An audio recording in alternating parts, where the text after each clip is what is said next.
Most resume tips on YouTube are not backed by any data.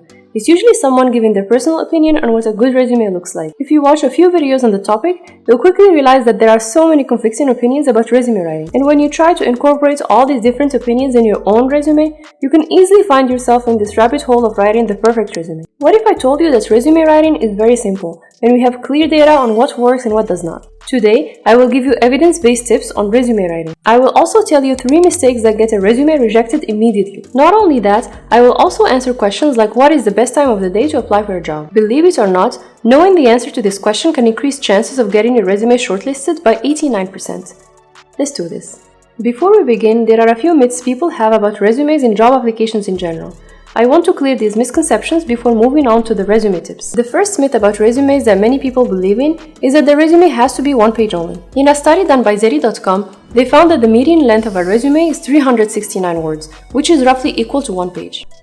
But your chances of getting shortlisted increase if you have a 2-page resume. To be precise, with a 2-page resume, your chances increase by 40% for entry-level positions and 190% for a managerial position. So a resume doesn't have to be a one-pager and should be as long as needed. The second misconception people have about the job application process is that they underestimate how hard it is to get a job. I know so many people who apply for 15-20 jobs, don't get any offers, and get disheartened. Then they start questioning their resume and start paying experts to write the perfect resume for them. In reality, it takes 30 to 50 applications on average to land a job, because the success rate for job applications is around 2 to 3%. And if you're applying for highly competitive jobs like software engineer or product manager, the number of resumes you need to submit can be much more than 50. So if you're not finding any success after applying to 20-30 jobs that you are qualified for, know that it's perfectly normal and do not quit. The last myth that people have about resumes is that they think they need to write a resume from scratch. What they don't know is that there are so many resources available online that can help you make a good resume very easily. And you don't need to pay anything for a beautiful template. If you watch this video till the end, I will show you how to make a resume like this for free. Now that we have busted some myths, let's move on to resume writing tips. A study done by Cultivated Culture revealed that only 48% of the resumes contain the LinkedIn profile of the candidates.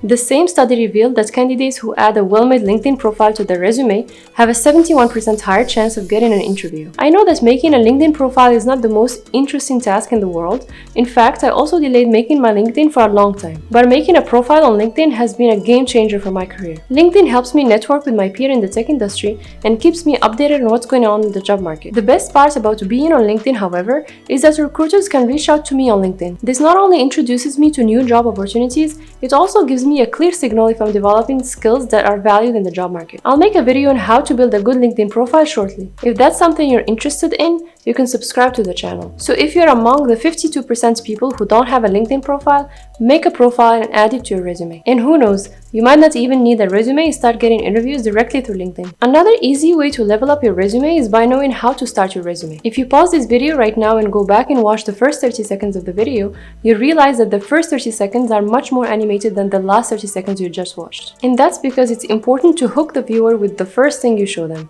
The same thing is true about resumes. Hiring managers tend to make their judgments very quickly. I don't know how true this is, but some estimates indicate that hiring managers spend 6 to 7 seconds per resume. And that's due to a simple reason. They have piles of resumes to look at and they simply don't have enough time to look at every resume carefully. In those few seconds that they actually look at your resume, they might not get past the first few lines that you wrote. So you want to make sure that those first few lines count. But how do you do that? Think about what differentiates you from the rest of the candidates and write it at the top. For most people, it's going to be the skills they have. So the best strategy would be to start with a skills section like this one. But if you feel you have something unique that hiring managers would care about, start with that. So for example, if you went to some prestigious college or worked at a company that people regard very highly, or maybe you have an amazing project that will blow the hiring manager's mind, write that first. And this tip works both ways. If there's something that you're not very proud of, maybe you didn't go to a good college or don't have a good GPA, add it somewhere at the bottom. Once the hiring managers have made their mind that you are a good candidate after reading the first half of your resume, they will be more likely to let these things slide.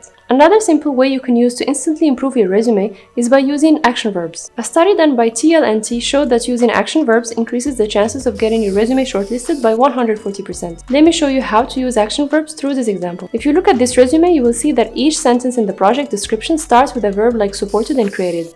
These words add impact and purpose to whatever you accomplished in the project.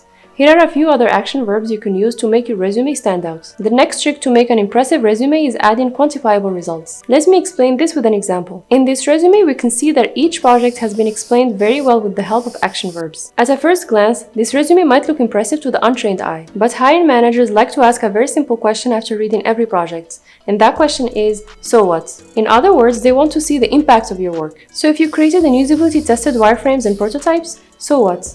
You need to add some measurable metric that the hiring manager would care about. To add impact, at the end of every project, use a sentence like, this feature reduced the churn rate by 12%. The study done by Cultivated Culture showed that 36% of resumes have no quantifiable results. So adding metrics in your resume would give you an easy win. The same study by Cultivated Culture also revealed that 51% of resumes contain buzzwords or cliches that hiring managers hate. If you're using words like highly motivated or team player in your resume, you're doing nothing but making hiring managers bang their head against the wall. That's because they have come across these buzzwords all the time and they do nothing to differentiate the candidates from the crowd. I mean, who doesn't think that they are self-motivated or great at time management? If you ask for my opinion, you should avoid writing the soft skills altogether. Here are some of the worst words to use according to Forbes, so steer clear of these words as much as you can. Now, before I give you some free resources to make beautiful looking resumes, we need to talk about some mistakes that will instantly get you rejected and how to apply for jobs to increase your chances of getting shortlisted. We'll use the research done by Zipia.com for this. A quick way to get your resume rejected is by having a typo or bad grammar in there. 77% of hiring managers would reject you immediately for that, and 35% of managers would reject you for having an unprofessional email. So ninjacoder@gmail.com or cuteprogrammer@outlook.com will end your job search very quickly. And 34% of hiring managers would reject you if you don't have quantifiable results for your projects. Now that we know what doesn't work, let's discuss how to actually apply for jobs. The same study also revealed that sending your resume between 6 and 10 a.m. can increase your chances of getting shortlisted by 89%. Another trick that has personally worked for me is applying for a job within 1 to 4 days of job posting. This can increase your chances of getting an interview call by 65%. That's because most resumes are actually shortlisted within the first 4 days of job posting. In order to track all the new job posts,